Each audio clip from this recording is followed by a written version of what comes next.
Okay, so this is going to be the first of like an infinity number of Wano videos because there's so many things to talk about in Wano, so many people to talk about in Wano, and organizations and things like that that are part of like the rulers and the leading class and leaders within Wano and everything like that. So this video is kind of just an overview of how the brief history of Wano, talking about ancient Wano for what we do know, a little bit about like the culture and the isolationism and things like that. I'm not going to do too much on like the geography because I recently went over that in my the path that Yamato is taking around Wano video, so I didn't think that I really needed to do that all again.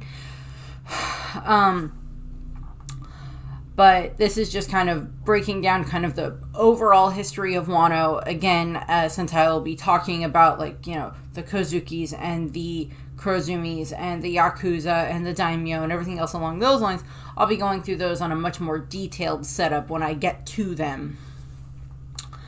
As I get to them. So if I kind of gloss over a few things here, it's like because those are more recent events and I'll be going over them in much more detailed setup in several weeks time whenever I get to those specific characters or those specific events in those characters' timelines. So starting off, let's just start off with some of the brief history of Wano. So Wano country, or Wano Kuni, as it's also referred to as, is of course it's one of the countries within the New World. It is not affiliated with the world government. Neither is Zou, which is one of the other, countries that we've dealt with recently. Totland was not associated with the world government either. The German kingdom kind of was, but they got kicked out after the world government found out that they had tried to, marry into the Charlotte family, which was like, side note, what was Judge's plan there? As soon as anybody found out that one of his sons married Big Mom's daughter, they're like, oh, yeah, that's not going to go well, even if they weren't assassinated. It's like, how are you going to work with that? In regards to some of the things for ancient Wano, we know that, hundreds of years ago, Wano was known as the country of gold, which I will get to a little bit later. So first off, the main thing that we know about the culture of Wano in regards to its isolationism, we know that there's a lot of things within Wano that don't seem to have changed much over the past, 800-ish years since the Void Century. Mostly just because, as is stated, they are cut off from the outside world. They don't get newspapers from the outside world. They don't really communicate with the world government at all, unless the world government shows up and tries to do something stupid, which I'm sure someone has done at some point in time throughout the course of the history of Wano and the world government. Maybe that's how a previous celestial dragon lost, or a previous member of the Gorosei lost their position. They tried to go to Wano and that didn't go well. They done effed up, and maybe that resulted in one of the other Gorosei coming into existence into that position, like we just saw happen with Saturn going away and Garling taking his position. But they're very isolated.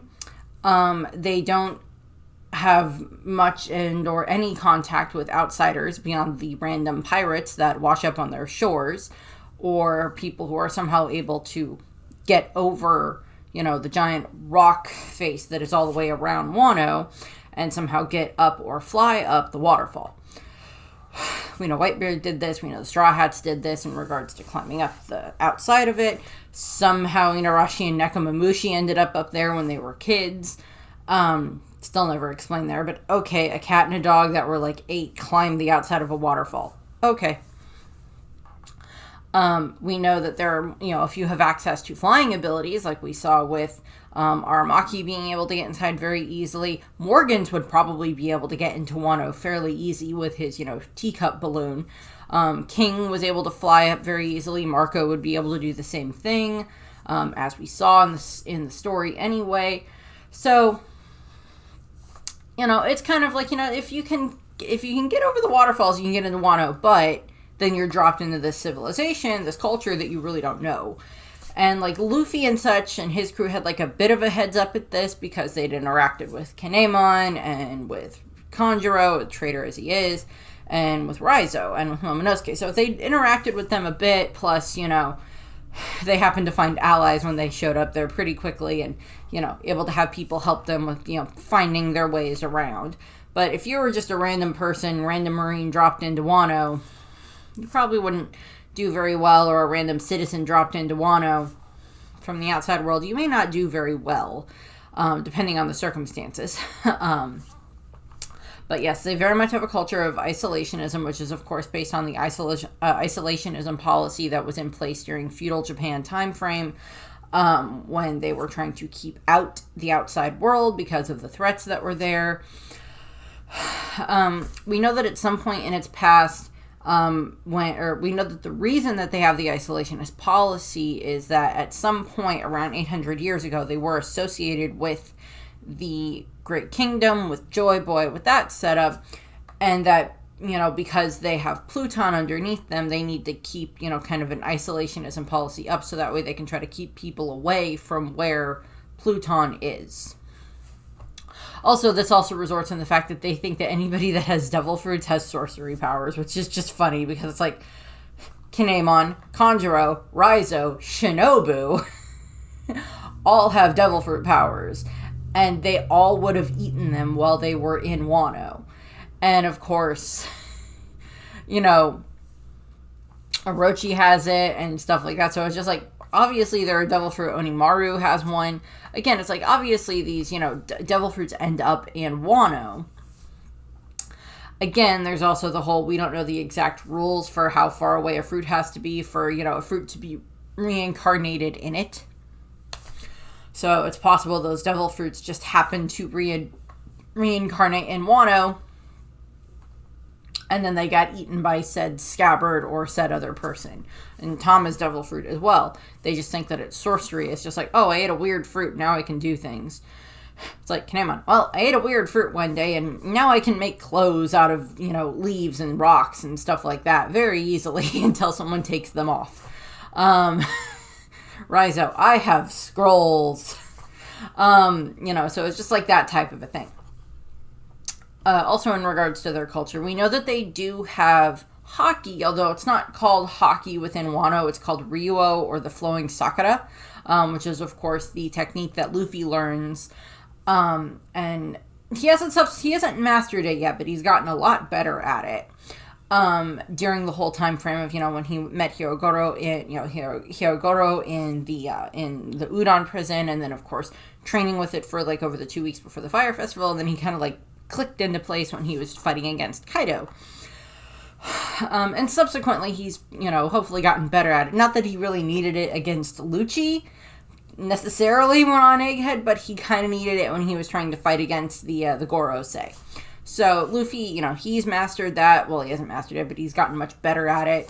And it'll be interesting to see if, any of the other, if Zoro or Sanji kind of figure it out as well. That would be kind of fun to see. See if anybody else does. In that regard, because it's it seems to be a technique that was passed down. Although we know that Roger and Whitebeard had it. So somehow they knew about it. Rayleigh had it as well, so it's just we know that somewhere along the lines they learned how to use it. You could make the argument that Whitebeard learned it from Odin, but I'm I don't think so, because it seems like he was already kind of able to do that before he interacted with Odin. And then you could say the same thing about Roger. But during the fight that we see where, it's the skirmish between the Whitebeard pirates and the Roger pirates, we see Roger use, similar to Ryuo techniques.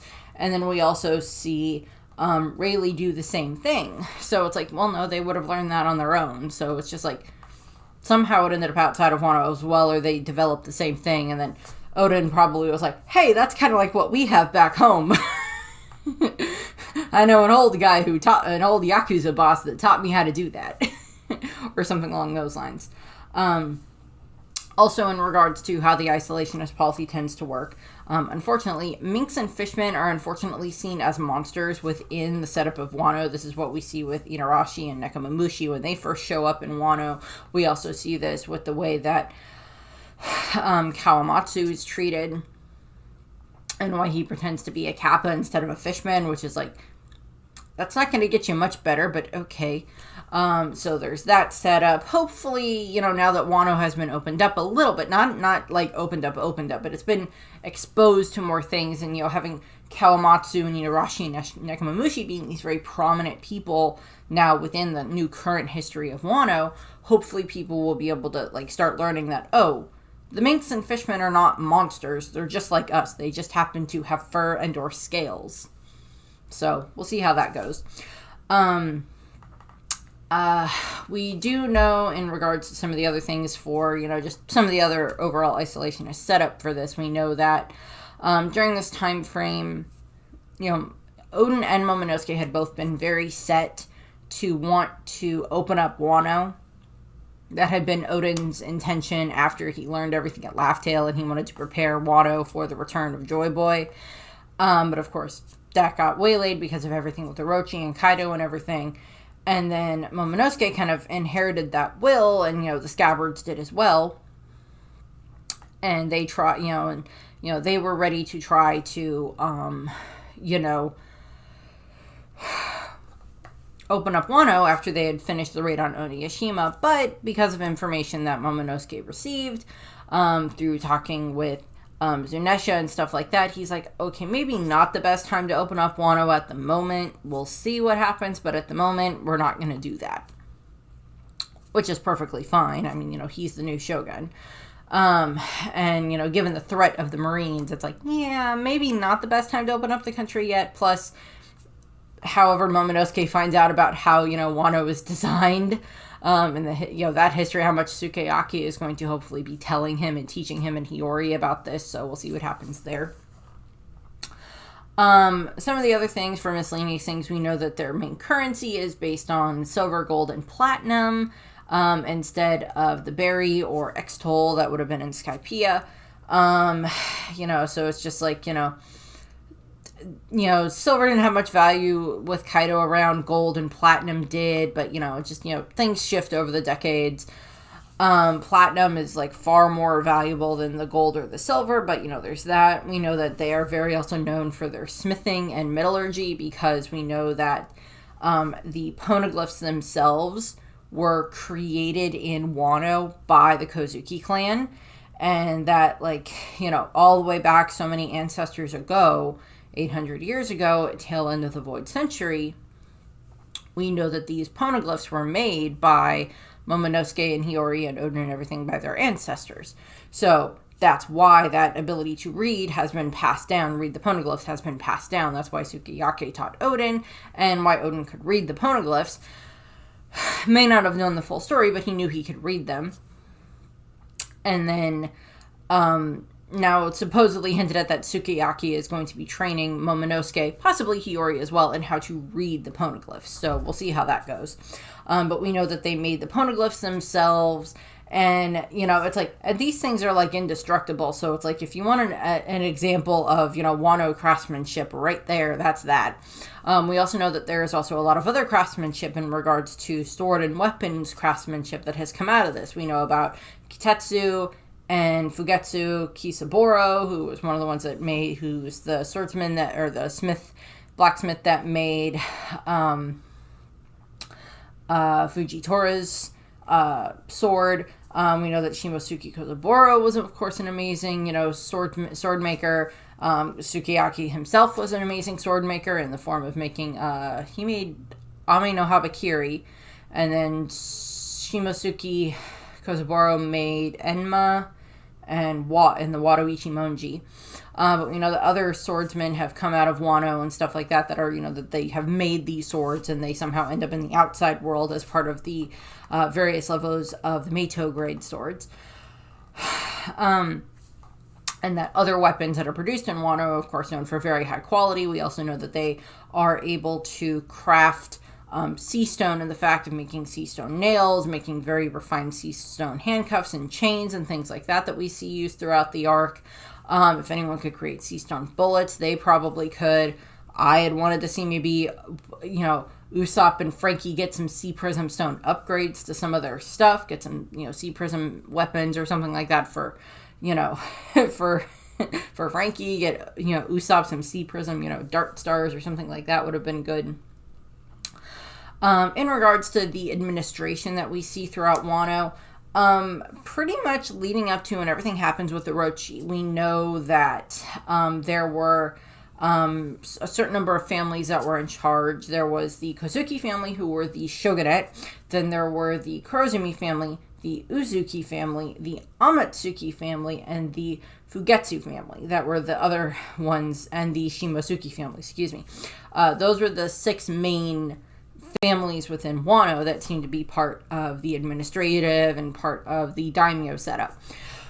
We, of course, know that, back when before Sukiyaki was born, when his father, was seemingly, no longer had any heirs, or wasn't going to have an heir, that Orochi's grandfather, Grandpappy Kurozumi, decided to come up with the idea of, I'm going to murder all the other daimyo, and then I'm going to be the heir. It's just like, yeah, that didn't go well now, did it? And then, of course, they were shoved off.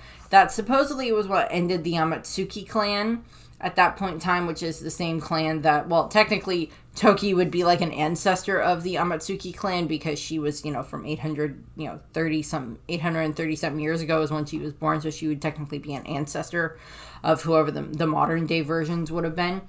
But they were probably wiped out because of the Kurozumis, and then we know that the Shimosuke family ended up actually ruling over 2 of the different daimyo seats for the 2 of the different regions, the Hakumai region and the Ringo region, I believe.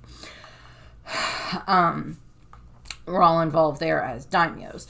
And of course, Wano, as I've mentioned, has, its 5 main regions plus the flower capital. If you want more information about that, I went over those pretty detailed in regards to my, Yamato's Path Around Wano video. We know that after the Kurozumi family was, dethroned, that unfortunately they had the Kurozumi hunting, which is just disturbing and sad, and what led to their problems that they had now, because that was the punishing the children for the sins of the parent type of a thing, punishing Orochi and punishing Kanjuro and such for the sins of what Grandpappy Kurozumi did. So there's that, which is wrong. And hopefully Momonosuke will do something where he will fix that, so that's not happening anymore. From there, we do know that, Sukiyaki was born and he would become shogun, and then, of course, eventually all hell goes, just all goes downhill when Orochi, and with the help of Higurashi and Senimaru, are able to, swap out the real Sukiyaki for the fake one, and then eventually have him die and have Orochi be his heir until Odin shows back up, and that leads, of course, into everything that I describe as like the Orochi's poison that leads into the horror that the country goes through over the next 20-something years.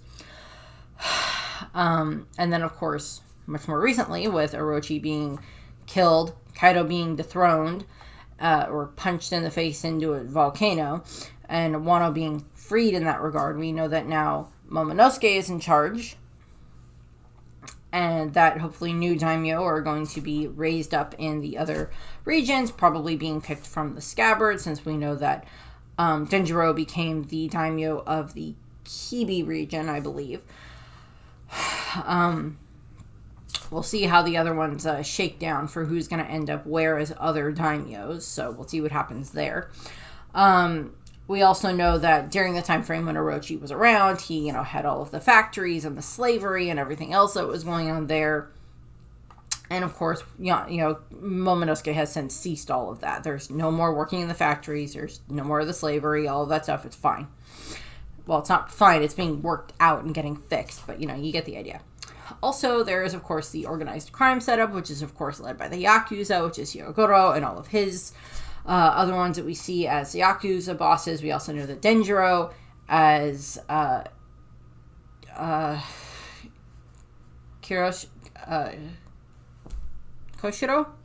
I can't remember. That Denjiro, when he's under, when he's in disguise, there's sirens in the background. I don't know if you can hear that. I'm sorry. that Denjiro, of course, takes up his, steed as one of the members of the Yakuza during his, time undercover and everything. But there's not too much else there. I will be talking about the Yakuza in their own separate videos in regards to Hirogoro and all of his, other kind of, other, ones from the other regions. We do know, of course, that, there's the armed forces within Wano, which is mostly, like, the samurai of Wano, along with, like, we see the Oniwanbanshu, and, what is the other group that's the Mimawari Guma? Something like that. That are, like, these different forces that are under Orochi's control that probably would have been under the control of Oden had he been made shogun like he was supposed to have been. They would have been under his control as well, instead. So there's that. So, and we know that the, samurais and warriors from Wano are just, world renowned for their swordsmanship and their strength and everything else like that because of stories that manage to get out of Wano when other people leave Wano. Or when someone has an interaction with Wano and manages to get out. These stories about these swordsmen, spread. Plus, with Oden running around out here in the out in the outside world and the rest of the world of the One Piece world, stories about, Wano samurai probably spread rather quickly about that. Also, if there's, like, this isolationist country, there's going to be rumors and stories that pop up about it. So there's that. We also know one of the other things in regards to the political system is that during the time frame when Orochi was shogun, it was a very corrupt political system, and as long as you were willing to suck up to Orochi and make sure that he got whatever money or dues that was given to him, he basically just let them do whatever they wanted for the most part, as long as, everything was still running smoothly in his opinion, and, things were going horribly for, the downtrodden people because he hates the other people of Wano. But other than that, that's getting fixed now. One other thing before I go into the ancient history of Wano. The post-mortem customs. So we've seen a couple of different variations of this. We know that one of the things is that when someone dies in Wano, they tend to be cremated. There's, the wake, the walk to the grave, the cremation, and the placement of the, the gravestone, basically, pillar of the deceased person's name carved on it. Depending on wherever the deceased is being put to rest. We see this when, Oden kind of interrupts a funeral that is in the cremation phase and makes Oden on top of the cremated body, which is in his way of paying honor to the person that died, which is just like, okay, sure. That probably makes your food taste good. Human ash flavored Oden. This tastes great. Oh, God. I love you, Oden. There's that.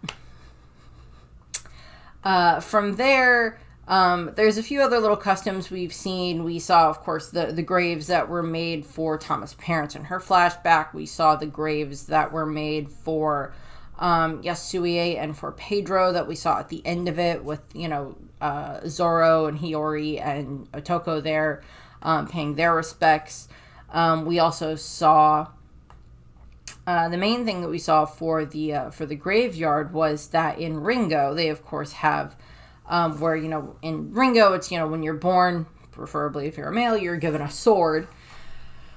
You're given, a katana, and that stays with you all your life, and then when you die, that sword is put with your grave, and that acts as a grave marker for you as your, eternal burial setup. And the way that they do this is they don't have a cremation set up here. In Ringo, it doesn't seem, because everything is so cold there, they are buried, under this, like, eternity of ice. And so it's just like they're kind of decay-free for hundreds of years, which is what happened with Ryuma, because he was, like, 400 or 500 or whatever years ago when everything happened there with him, and yet... even though he's been dead for that amount of time because he was frozen before Moria stole his corpse and sword. That's why he looks the way that he does at, at Thriller Bark. So there's that. We also know about the Fire Festival and how that is done every year to celebrate and honor those who have passed within the past year. They have the sky ships or the sky lanterns that they're able to write on and write wishes, and they light them up and then they send them flying, which is of course very beautiful stuff that we see at the end, coinciding with Luffy and Kaido's the end of their battle, and Hiyori and Orochi and finishing off him, and how they tie that in together with that, which I just thought was beautifully done. I really wanted it to be that somehow Luffy and Momonosuke would have absorbed some of the ships, the ships used to help make power, Momonosuke's flame clouds to help with that. That would have been cool, or something like that with Luffy. Because there are these wishes, these hopes of the nation, and having those kind of form with these two that are representing two of the three at the moment that are trying to free the nation from Kaido, with Hiyori, dealing with, dealing with Orochi at the same time. But, we know that they send up the sky ships with their wishes on them for the next year, with their gratitude and wishes toward heaven and to their ancestors and everything. Very well done with Toko. So, as I mentioned, the regions, you want more information there, go watch my Yamato journey video. I'm hyping that up a lot here. Now, into the history of Wano. So, from our understanding, is that sometime in the distant past, Wano was much bigger and it was much lower at sea level, or what would have been sea level 800-ish or more years ago. From what we understand, it is also very highly implied that Wano was part of this great kingdom alliance that involved that involved Joy Boy's kingdom and stuff like that. This great kingdom, that Wano was a part of this alliance, and that during the Void Century, they were supportive of Joy Boy, and then when it was clear that Joy Boy was going to fail, Joy Boy had them, make all of the poneglyphs and then find a way to scatter them. So that's where the Kozuki family comes in, and them making all of these poneglyphs. We also know that during this time frame is probably when we know that Toki was born during this time frame, during the Void Century about 830 years ago. And then she, gets the time fruit, and she keeps jumping forward in time, trying to find her way to Wano, where she is then hopefully able to help with using the knowledge that she has, being able to give some of that information to whoever else it would be useful in regards to giving it to Odin or something like that, and why she encourages him to go and continue on his voyage when they were off with Roger, even though she was sick and her and the children had to return to Wano. So after the Void Century, or at the tail end of the Void Century, from what we understand is that Pluton was somehow buried underneath Wano, and as a way of locking away the outside world, of protecting Wano, they built these huge walls. Now, there is a theory that Pluton has something to do with moving the Earth, because Uranus is based around the sky, Poseidon is based around the water, and then having Pluton being somehow based around land would make sense as well. So them having these giant walls around the country that were maybe formed via the power of Pluton, and they need to go down in order to release Pluton and open Wano literally. They have these huge rock faces that are built up around Wano. Unfortunately, one of the things that happens with this is that as this is happening, all of the rainwater starts to build up inside of Wano, and side of, over the top of ancient Wano. So, and whether this is something that is implied that they do this gradually over the course of several hundred years, is that they slowly move up the outside of, the mountain and Mount Fuji and what would be the volcano base for Onigashima, that they slowly move up as the water rises. They just keep building and building and building on top of that. Or if they're just okay, so here's what we're going to do. We made the rock walls this tall. We know where the waterfalls are. So we're just going to all move up to this certain level around this top part that should be about level with the rock walls, so that way the water will still build up inside of us. We'll still have all of this water here that is fresh water, because the water on the inside of Wano is fresh water. It's not salt water. So they can drink that, because that's like where a lot of their water source comes from. And then it flows over and out into the water, into, you know, the actual ocean that is salt water. There's like a certain name for like a habitat that's specifically a water type of habitat that is designed to be like a mix of fresh and salt water where like certain species live. I want to say an estuary, but I don't remember if that's correct or not. But I know that that's a thing. But what ends up happening is eventually Wano itself is now these smaller pieces all the way up around the top of the mountain. Or at the base of what they think is the base of the mountain. And then, you know, it's still similar to Wano, that was ancient Wano, which is now covered under a huge amount of, you know, fresh water, which is, you know, covering ancient Wano. And there is like the question of like, how long did the water take to build up over that time frame? Did it not take very long at all? So they just move things rather quickly. Because the thing with that is that in regards to Ryuma, in regards to what we know for Ryuma's story, is that regardless of what they showed in Monsters, the story that we are given of Ryuma in Wano is that when at some point in time Ryuma grew up in Wano, he was from the Ringo region, and he had his short sword, he had Shusui, which he somehow turned into a black blade. Still hasn't been 100% explained there. But he had Shusui, and eventually, at some point in time, he had this legendary fight where he slayed a dragon over the sky of the capital.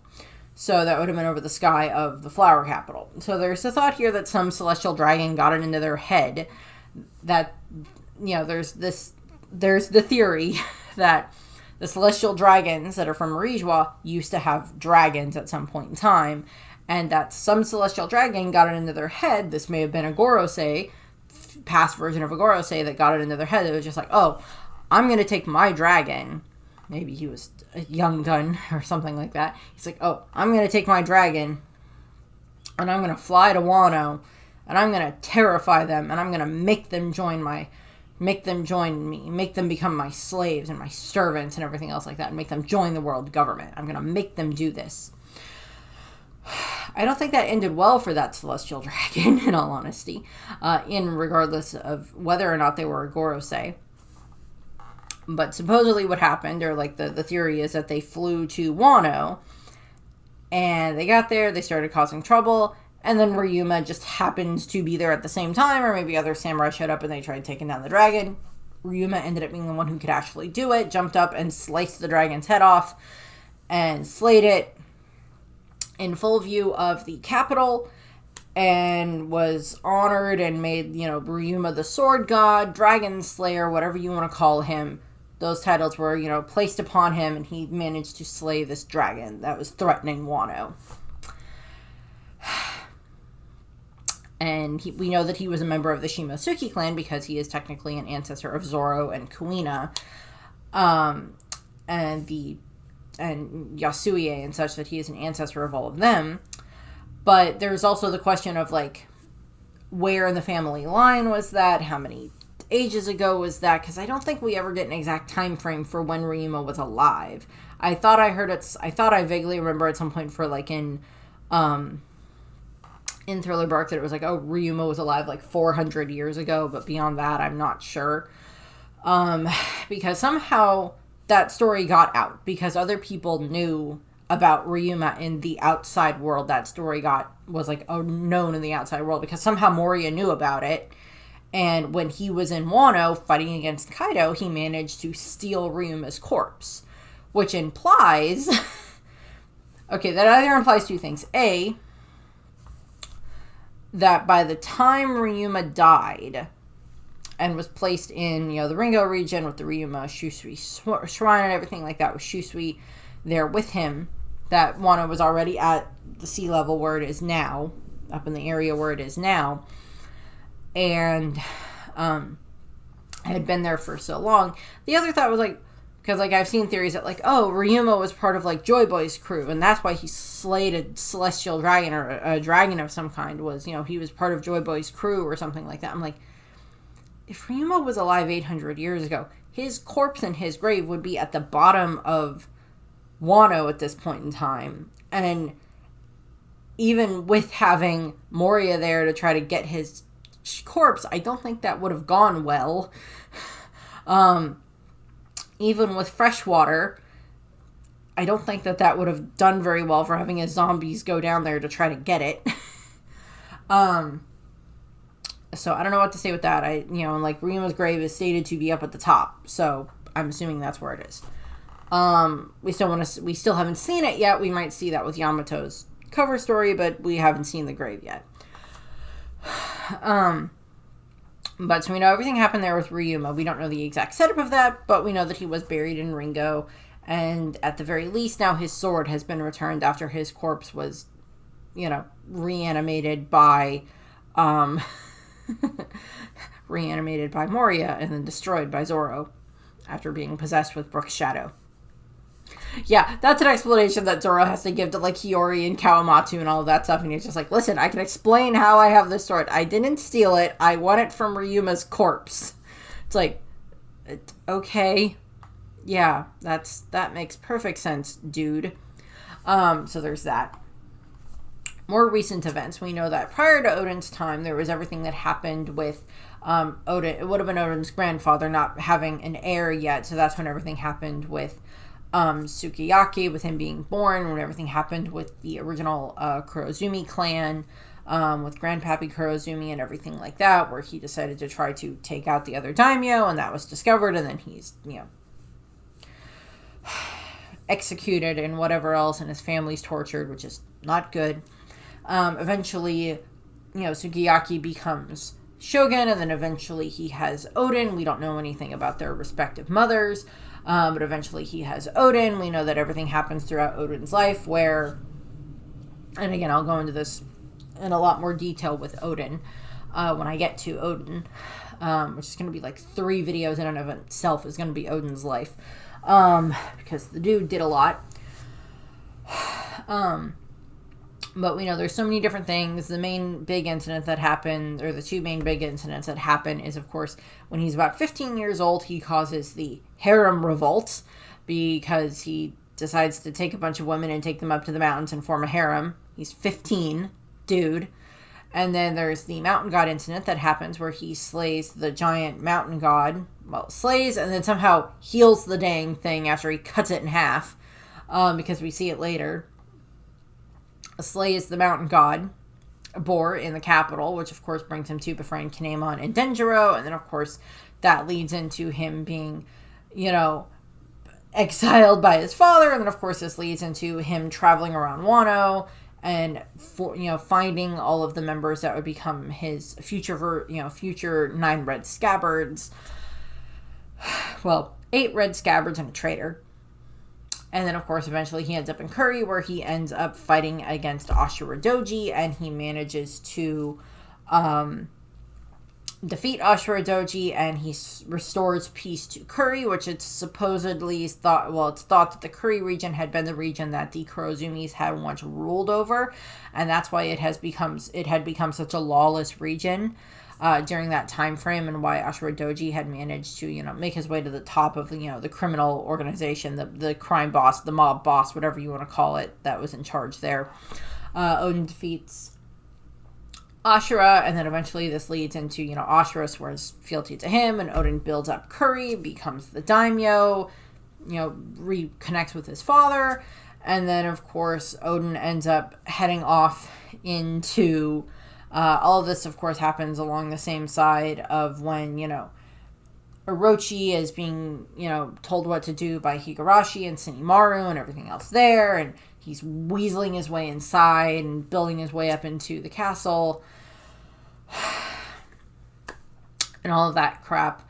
And then, of course, we know that, eventually Odin leaves Wano So that's not really history of Wano there, but he's outside of Wano for, good chunky years, like, 6, 7, something like that.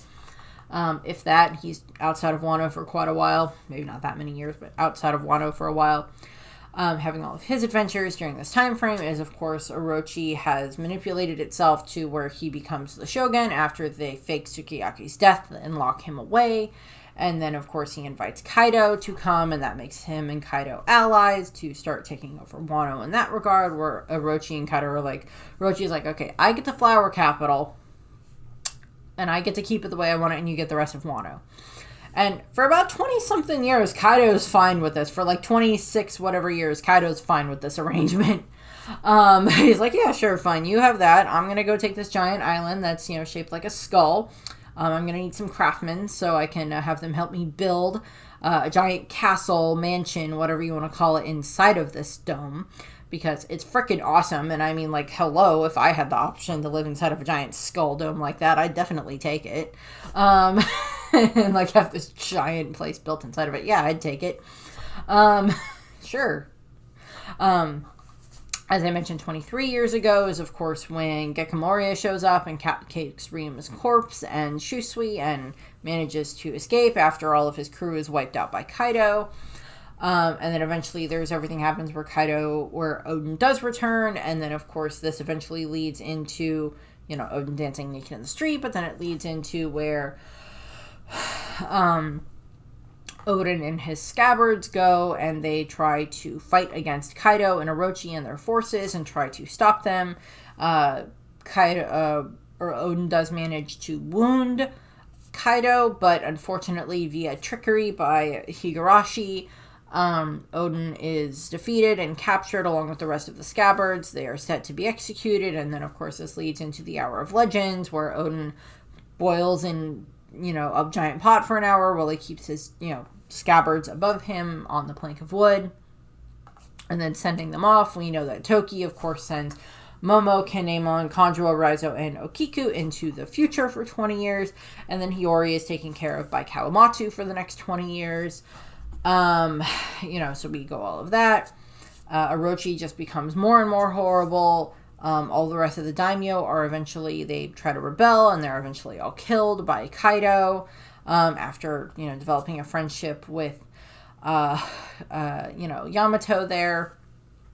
They're eventually killed. Wano, outside of the capital, just becomes even more of a lawless region. All of the different leftover towns start to build up.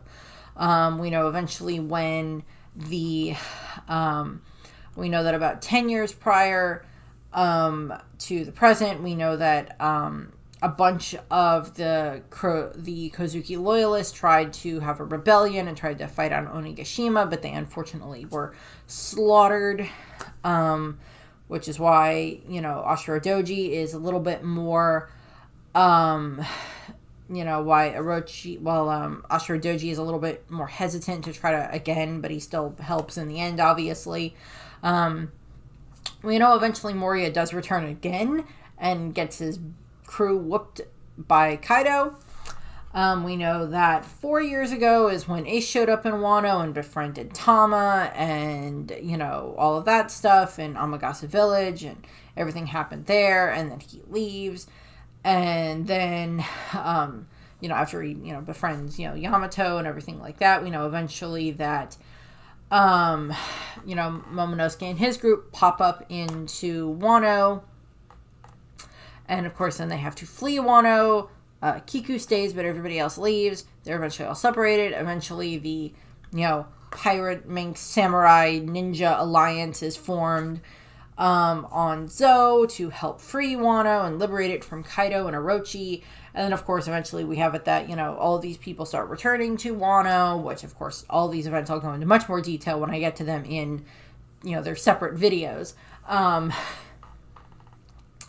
But Kaido and Orochi have been ruling over Wano for the last 20 years, just running it into the ground, all of the weapons factories, which poison everything, and then, of course, they have all the smile fruits, the failed smiles that Orochi passes out to all the citizens that are in the leftover towns, which, of course, turns them into where they can't express themselves because he's just, digging his own grave even further and kicking a dead horse and all of that. So that's all going on there. There's all of this. And okay, I'm going to harp on this again when I get to it, when I'm talking about Orochi. I love how they pulled this off in the episode or two where it's Hiyori is like facing off against Orochi while Luffy is fighting against Kaido and Momonosuke is trying to move the island and everything. I love this bit where they basically show like the history of Wano with like all of this sickly green color that is supposed to be this poison that Orochi has wrought into the country and made horrible and just destroyed the country from the inside out, and he does not care because he just wants to watch the world burn in that regard. And I love how they did that, how they did all of that animation there of just like to remind everybody what Orochi has done to this country. Not just killing its people, but torturing its people and slowly killing them in various ways with the smiles, with starvation, with dehydration, with all of the stuff, with the poison in the water, the food, and everything else like that. And I love how they demonstrated that in that episode, and I'll probably harp on that again when I get to that, when I talk about Orochi in his own videos. But of course, this leads into all of these different start the conflicts against Kaido and Orochi, and the rebellion is starting back up again, and Luffy fights against Kaido and is defeated and thrown into Udon, and then of course all this other stuff happens with all these other battles that happen, skirmishes that happen all over Wano and the Flower Capital and in Kibi and in Curry and Ringo and all of this other stuff. The death of Yasuie, which is this major flashpoint in the story and the arc and everything like that. And of course, Orochi or Komurasaki as, Hiyori as Komurasaki standing up to Orochi to protect Toko and everything else there. Big Mom fighting Queen, which is just, I still like the fight. It's just like, she fought a Tyrannosaurus Rex, or not a Tyrannosaurus Rex, she fought a Brachiosaur, which I just find hilarious. It was just like swinging him around at one point in time, if I remember correctly. But yeah, and of course, all the stuff I'll go into much more detail when I get to it in the other videos, but like so much of that happens, and then eventually it all culminates in the Battle of Onigashima, where, Luffy's forces with the samurais, with the minks, with kids and Law's crews, and all of this other stuff, all showing up, and all of these other, the scabbards and Momo and everything else, all showing up at, at Onigashima and fighting their way through Kaido and Orochi's forces, and Orochi getting decapitated, which was very satisfying when we saw that in the manga when it first happened, and of course satisfying every time we get to see him get decapitated. It's just better and better until he finally dies. Yeah, but going through all of that, I'm almost done. And so we see all of that throughout the course of the Onigashima battle, which could have just been like its own arc in and of itself, and it essentially is. And Luffy and Momonosuke working so hard, and Yamato and Hiyori and everybody else working so hard to defeat Kaido and Orochi's forces, and Big Mom and Perospero get thrown in there to save Wano, to release it from Orochi's poison and his tyranny and Kaido's ruthlessness and everything else like that. And of course this eventually culminates in, of course, Luffy finally punching out Kaido and punching him into a volcano. Hiyori standing up to Orochi, and then him being decapitated by Denjiro as he's being burned alive by the own hate that is wrought by his own family. Which is, I love that metaphor there. And all of that, and Momonosuke is able to save Onigashima and safely bring it to the ground. And all of that while the fire festival is going on in the background within the Flower Capital, and all of the sky boats are going up because of their wishes and everything like that. And, all of that's culminating in this moment. And, then Momonosuke and the Scabbards and Hiyori all are, the 9 shadows that show up and are able to, at the end of the battle, with the new dawn, and, show Wano, show the flower capital and the citizens all over Wano that you are now free. Kaido is gone. Orochi is gone. And all of your years of suffering are finally finished. And I love that. And they head in, and it's like Wano is freed, and everybody is just elated and so happy and so joyful and all of that. And I love how that's displayed in the manga and in the anime and all of that. They did such a good job with it. And, all of that, like the little legend of Joy Boy starts to pass throughout Wano and everything. And then, of course, this eventually leads into, the other giant festival that happens for, after Luffy and, Zoro wake up, they have this other giant festival that happens for Wano, which is just fun.